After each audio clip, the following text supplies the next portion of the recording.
ప్రీతి తల్లి కాబోతుందని, ప్రీతి ప్రెగ్నెంట్ అని ఆనంద భైరవి లీలావతి ఇద్దరు చాలా సంబరపడిపోతూ ఉంటారు. శరణ్య ఇలా అంటూ ఉంటుంది, అక్క ఇప్పుడు ప్రెగ్నెంట్ కాబట్టి ఈ టైంని, ఈ క్షణాలని మనం హ్యాపీగా సెలబ్రేట్ చేసుకోవాలి అత్తయ్య అని వాళ్ళ అత్తయ్యలతో శరణ్య అంటూ ఉండగా, అవునమ్మా నేను వెళ్ళి పాయసం చేసి తీసుకొస్తా అని లీలావతి లేవబోతూ ఉండగా, మన సౌమ్య ఉంది కదా అత్తయ్య, తను చేసుకొస్తుంది అని అంటూ ఉంటుంది. శరణ్య నేనా అని అయోమయంగా అంటూ ఉంటుంది సౌమ్య.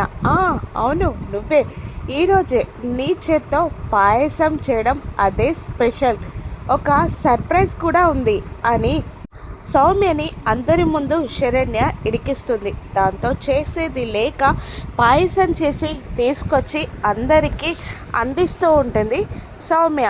అందరూ పాయసం బౌల్స్ని అందుకుంటారు. సౌమ్య అక్కడే నిలబడి ఉంటుంది.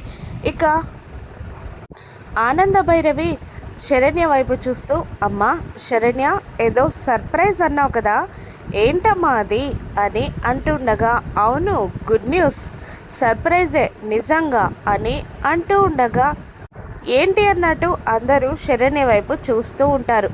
నీకే గుడ్ న్యూస్ అని సౌమ్యకి చెప్తూ ఉండగా, ఏంటి అని అంటుంది సౌమ్య. నీకు ప్రమోషన్ వచ్చింది అనగానే, ప్రమోషనా అని షాక్ అవుతుంది సౌమ్య. పైనుండి ఇదంతా చూస్తున్న అనన్య కూడా, ఏంటి ఈ లిటికేషన్ ఏంటి అని మనసులో అనుకుంటూ ఉంటుంది అనన్య.